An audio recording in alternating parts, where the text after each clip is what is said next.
You like, we're live. We'll go ahead and call the town council meeting to order for August 7th. We'll stand and do the pledge. Pledge allegiance to the flag of the United States of America, to the republic which stands one nation under God, indivisible, with liberty and justice for all. All right, bow your heads. Yes, Lord, we come to you today and just ask you to give us the power to make the best decisions for the city and everyone in it. And please watch over us with these storms coming through tonight. In your name, amen. Amen.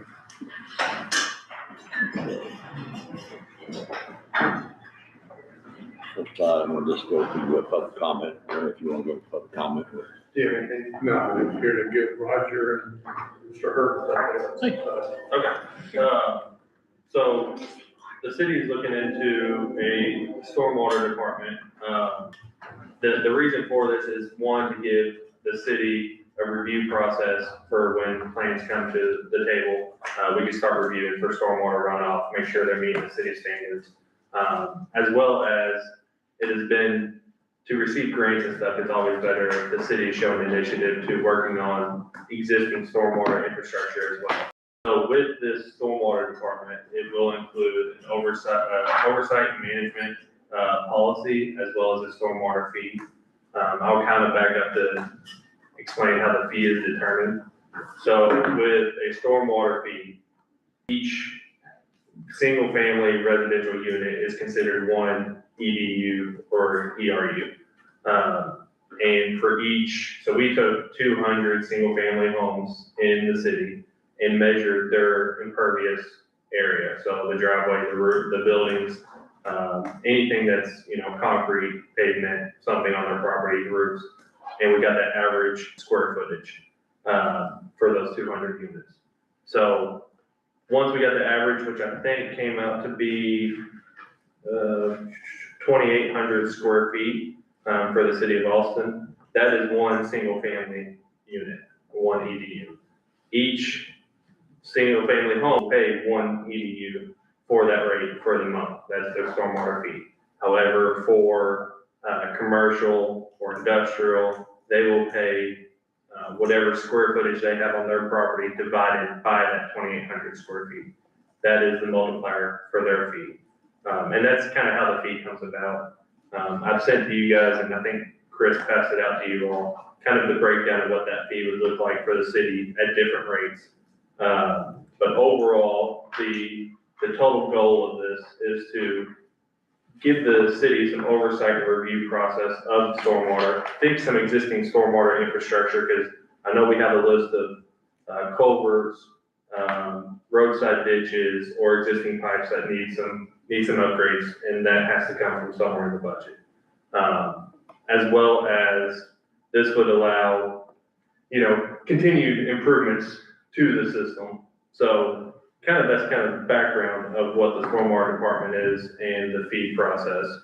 I think it'll have to go through at least one public hearing. Is that correct, Josh? And then we'll need to be approved. So I think we're getting close to being able to set that public hearing for next month to make sure once this program comes to life, people are going to come and say they have problems, and as they should. The city needs to realize where those problems are, and we'll need to start putting money back into the city infrastructure and make sure we make those improvements. So that's kind of the overview of the stormwater department, and we can kind of continue that conversation. I don't know what you guys want to decide on today, but. Have we identified the areas that we would be focused on? It's all through, I don't want to speak to Jerry, but I think it's all throughout the Correct. community. So basically how we'll have this set up, from what I've looked at, we can have a stormwater board, and or I believe the board of works could be your stormwater board. And then you will have one stormwater coordinator. That can be anybody, I think, that's chosen to be that stormwater coordinator. They'll kind of be the focal point for phone calls from the residents and stuff. Like I said, Shane Perry already has a list of culvert replacements that need to happen throughout the city. We have one on Boo Road, Main Avenue. I believe he just talked about one on Boatman today. spread this around the city to show that, you know, we're trying to improve this infrastructure all the way around the city. So what additional costs would incur for residents if we implemented this program? It would just be that stormwater fee a It would month. just be, so if culvert needed to be replaced, things like that, the city would take that on and the residents would not have any. Correct. The fee would be, say we chose $5 a month. A single family resident would pay that $5 a month, for that fee. And then the city would be able to either take that fee and do projects, you know, with that budget they're getting, or they can bond that and do more projects up front with bonding that and pay that fee, pay that bond back. Do we have any plans on how we would approach that? If we would take immediate projects versus planned? I mean, again, speaking from a financial standpoint of it, I would think it would probably bond because there's such we know we've got several needs throughout the community. And I think that would be the goal of the public hearing process. We would have maps set up here, and if people want to come, show us locations where they're having issues. I think at that point, you create a kind of priority list of projects. It's gonna affect this many people, there's safety involved, it's structure damage that we've seen. What's the cost of the project? And we can kind of create a list of projects that we know that are out there. And then kind of say, okay, well, as a city, we think we can afford this much to complete this year. That's kind of our goal. So I think that's how we would set it up. Would we have, once something were to be implemented, would we have a timeline and goal set for when we would begin the improvements? I think it's kind of based on when the funds would start to be generate? generated. And the funds are, as it's written up now, the funds would be received through the same way your property taxes. So it would be received twice a year. I'm not sure when that would start, maybe 27, possibly fiscal year 28. So, but as we get closer, and I think we can work with Josh and also work with the financial group on bonding and check out rates and kind of work with them finalize that.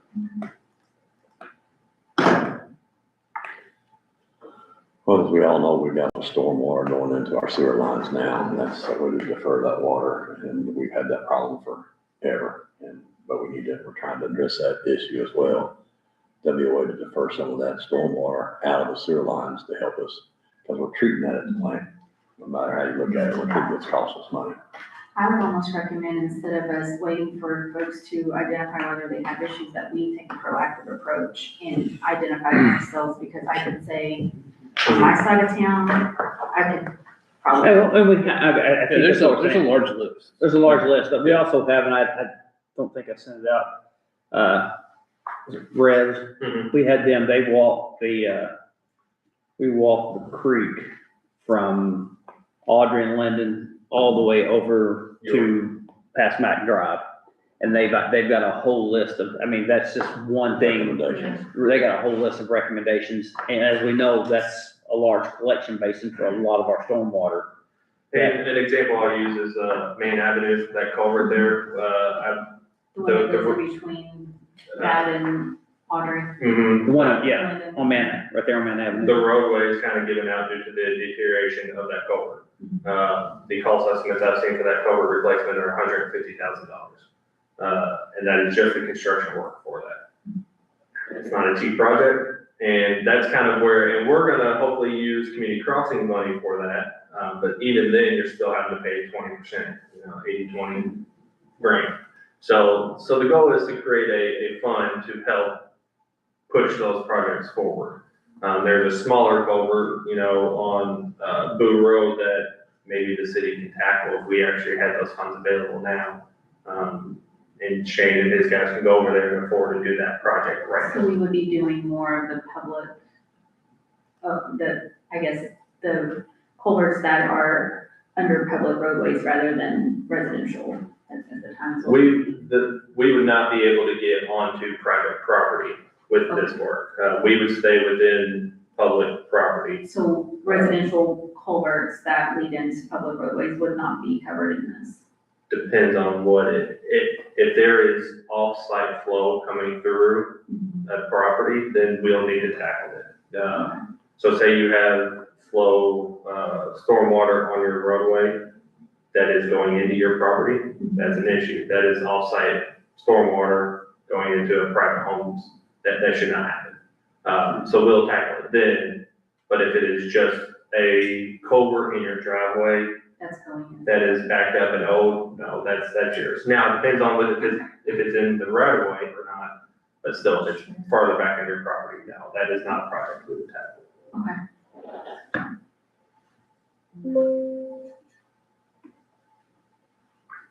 Any other questions? I say it's something that Josh will have to prepare some stuff for public hearing, so we will take no action on that tonight. We'll just, you want to just kind of give us some information on what his research has been, so we can move forward. And if you guys have any questions, just reach out to me. As far as I know, we've only got one true stormwater drain, and that's on Mount Avenue. And it's within the whole city that I I know. didn't know that. That's, we didn't know that till a couple of years ago. No, Okay, any questions? Thank you. thanks, Sharon. Thanks, Sharon. Okay, we'll move on. Minutes for July 14, 2026. I'll make a motion to approve. Have a motion to approve the minutes. Do I hear a second? Have a motion and a second by Mike. Second.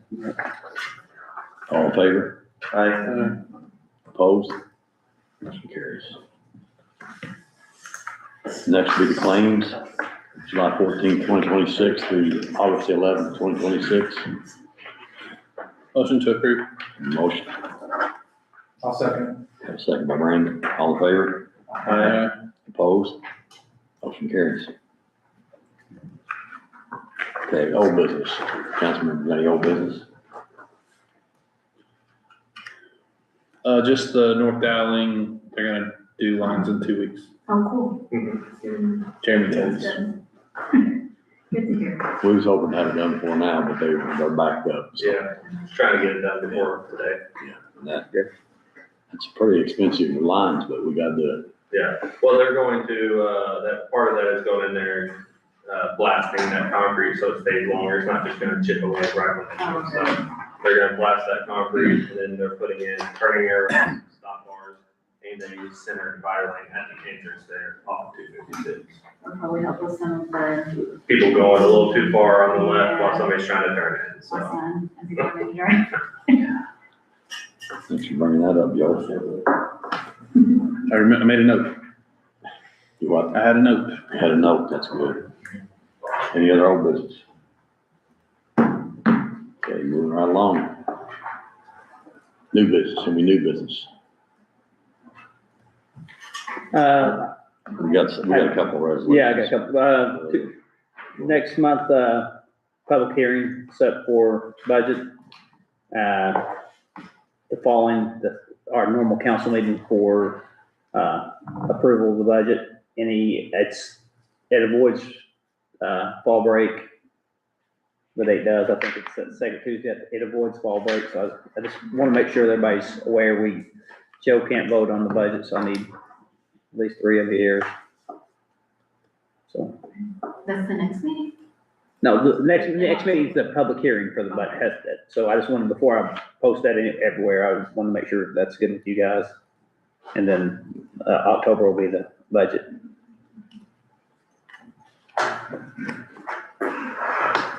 Everybody good with that? I just wanna, I think, Brandon, it avoids fall break. The week after. It's a week after fall break, so I just wanted to make sure.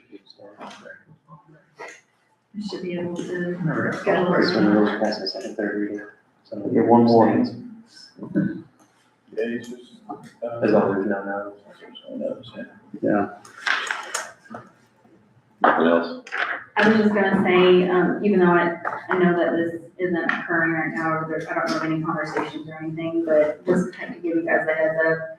I am sending a letter over to the Board of Commissioners to, give my consent or my concern of potential data center conversations and, you know, ask that they do place a moratorium until there's more information that's provided or, you know, just to put those extra protections in place, because of the long-term effects that it does have. So just giving you guys a heads up that that's something that I'm going to be doing, and I've got a copy of the letter if you want to see it. But, you know, I feel strongly about us protecting our environment and the citizens and learning a little bit more. I'm all in favor of technology. I love it, but just want to make sure that those long-term precautions are put in place and that if there's any alternative, we can. So with that said, on the 20th, I don't know if you guys got it from AIM, the 10 emails or they send or things they send them out. They're having a,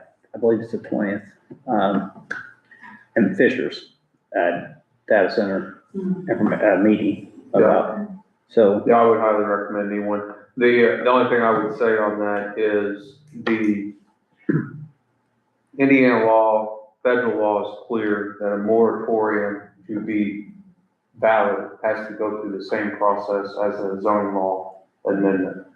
So clients that I've had this discussion with, if you have any concerns or want to look at your zoning law, it is the same exact process to amend your zoning law as it would be to pass a moratorium. So I would not recommend a moratorium. I would recommend examining your zoning law and making any changes that you feel need to be made, specifically whether there's a specific area, adding a definition for data centers, et cetera, but a blanket moratorium without going through the proper procedures is proposed.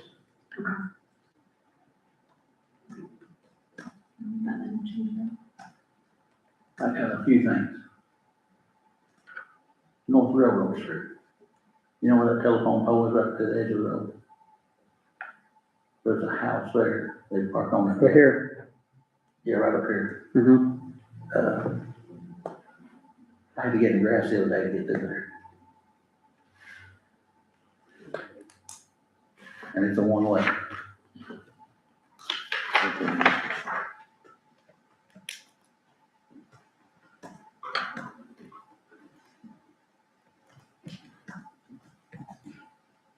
It's out on the road. Yeah. Well, they, right side car was in the grass, or theirs was, and the rest of it was in the road. Right there where that, kind of little curve there, there's a telephone pole right there in that curve. Yes, you got it. 250 Broadway, the people moved out about a month ago, I think. Chase Murphy owns it. The grass is about knee high. Let's look, see if that's one that Tyler has written a lot of citations and nobody's adhering to, so I'll have to look and see if he's written. They moved out. Yeah, I know, but it probably wasn't theirs, probably somebody else's that owns it's not maintained it either. He says that. He may not even know they moved. I don't know. The person contacted me on Church Street, corner of Church and Wilbur. I don't know the guy's name. I think it's Nice. There's about, I counted about 7, maybe 8 old Dodge pickup trucks in there. It looked like a junkyard. They would like for it to be cleaned up. Because of mice and rats and rodents. But the biggest concern was, about dark. The person blares their music and they can't sleep. I told them that they'd have to call Tyler on the junk and call the police on the music. That's the corner of Church and Wilbur. The corner of Church and Wilbur. That's where the noise is too. He said he gets out there in that makeshift garage and blares it. That's a lot. There's another on the street. That's my new best friend. Okay. And I don't, it's probably too late this year. But you know how Scottsburg has a farmer's market? They only have it on Saturdays. And I don't even know if they, I don't know if they charge a fee or whatever. But, I went looking for some half runner green beans, and I had to go all the way to Columbus. Why can't we take this piece of property over here, you know, where they tore them, buildings down from huts and let people set up like they used to do around the square? The better area might even be behind, the doctor's office. We're not doing anything with that right now, just green space. I mean, there's probably a lot of them that want to set up to. There are a lot of people that So- have brought that up. Mhm. Stuckbridge Church, Crothersville, and the Oak Park, Selmer. Stuckbridge, out of Wyoming. You even let people. Right. Yeah, they're doing one up on Wednesday nights in Cartersville. It's on Wednesday nights at Cartersville. Yeah, and Saturday at, Selmer. But Stuckbridge, out of Wyoming. Right. I didn't know they had one in Crothersville. Yeah, Wednesday from 5 to 8. Wednesday, okay. It would be nice to have something here though. The Stuckbridge would do it, it's Ryan family, yeah. I mean, you could even, We have tons of. people want to have yard sales and got green nowhere to have it, do something, okay. You know, you can charge them a little fee or whatever.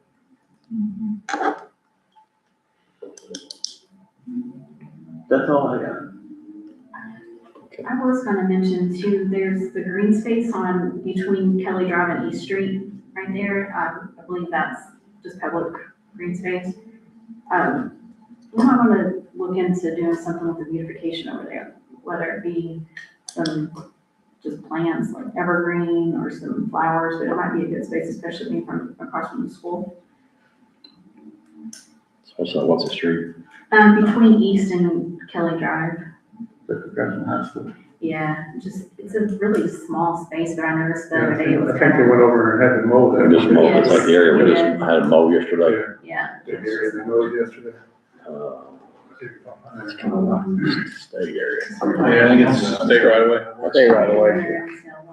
Yeah, that's kind of state, that's actually a state right away. Is it state? Okay.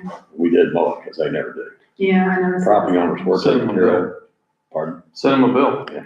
Property owners were mowing it, but some they quit. I don't know who all did. It's all new residents over there too, isn't it?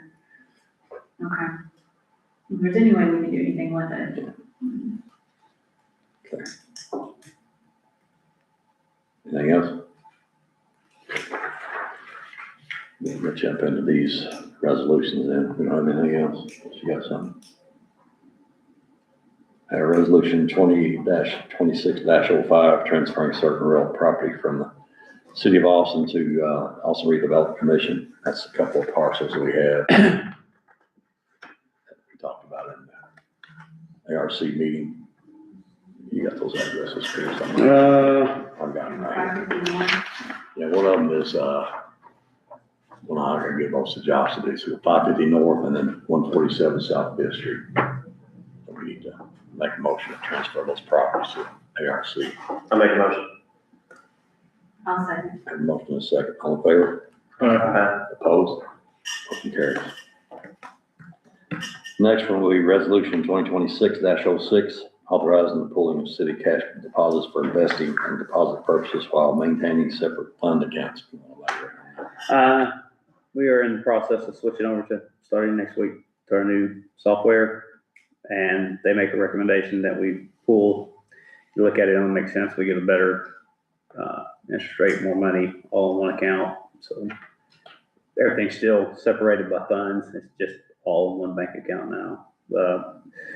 That's your general fund, sewer, payroll goals. You still, Maynard still has its own separate fund, but TIP has their own fund, but those accounts are all into just one account now.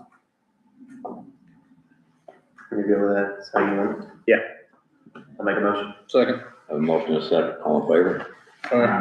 Opposed? Maybe second. Cover me.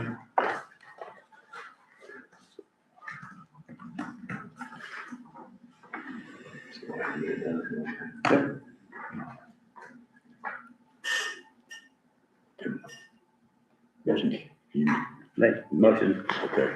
Approved? second, yeah, it's approved. Okay. All in favor? Aye. Opposed? Motion carried. Okay, we have another ordinance that Josh has worked on, it's not on this list.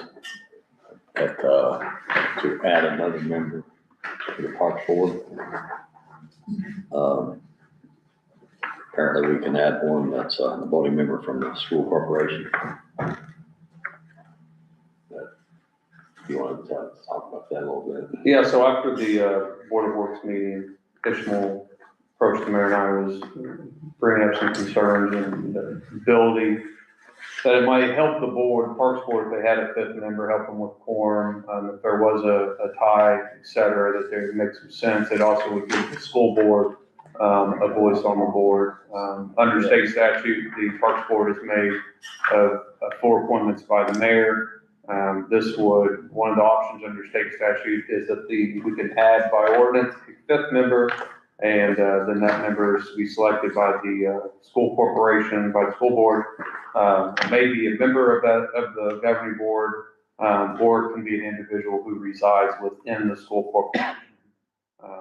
So the other thing that this does is it cleans up our current city code, because our current code is still referencing the Parks Board when we were a town. So it makes a couple cleanup changes to catch it up to the municipal Parks Board that we currently have. So, yeah, any questions, let me know. Is that the ordinance we got amendment to the ordinance? This would be an ordinance replacing and restating city code. Here, I'll read it by title only. How's that? Okay. An ordinance of the Common Council of the City of Austin, Indiana, amending section 32.01 of the Austin City Code concerning the Park and Recreation Board.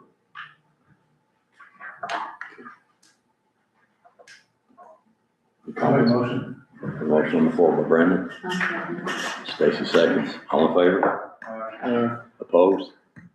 Motion carries.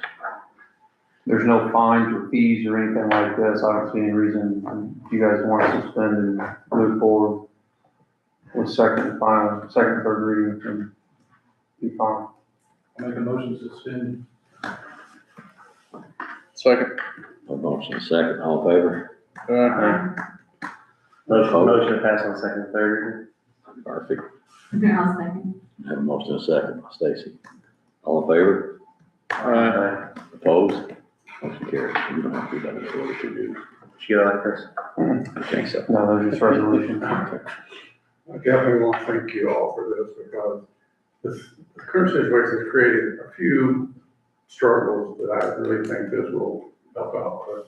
More eyes on the board, more opportunity not to have to suspend or void meetings. We've had that, not have a quorum 3 out of 8.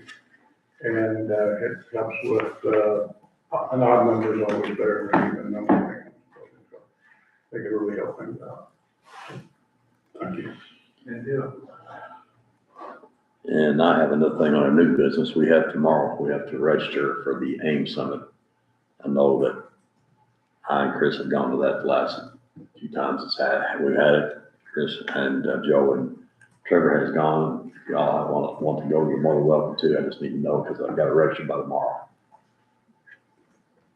Registration for that it's through September 29th through October the 1st.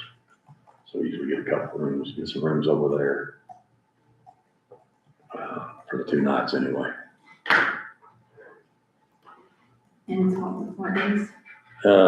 It's the 20, The last Tuesday? yeah, it's 29th through the 29th, 30th, and 1st. Of October? The 29th of September through October 1st. Yeah, through October 1st.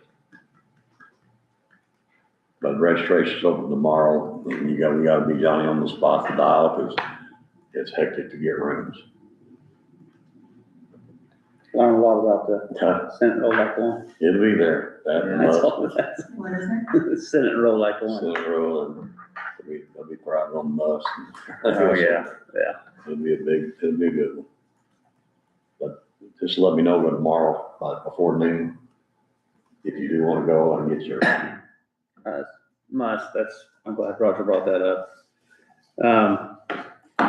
Myself, Jan Hardy, and, J.R. Ward of the state mandated must task force for Scott County, talking about moving forward with lit tax and all this. So I think, once we get everything, I think we're planning on the 27th, 28th of this month, having a meeting.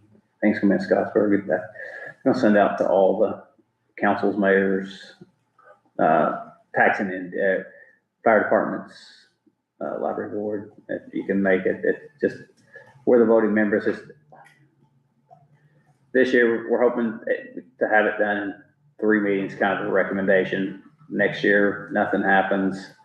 2028, let's see, 2028 will be the year that we would vote on how we're gonna do it, where we are gonna opt in with the county, everybody's expecting changes to come down from the state before then, but just to let you know, I'll send out when I know more dates are official and public, so.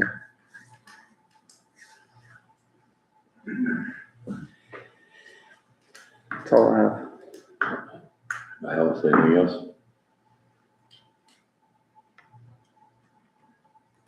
Okay, motion to adjourn. Motion. Second. Motion and a second, all in favor? Motion carries. I reached out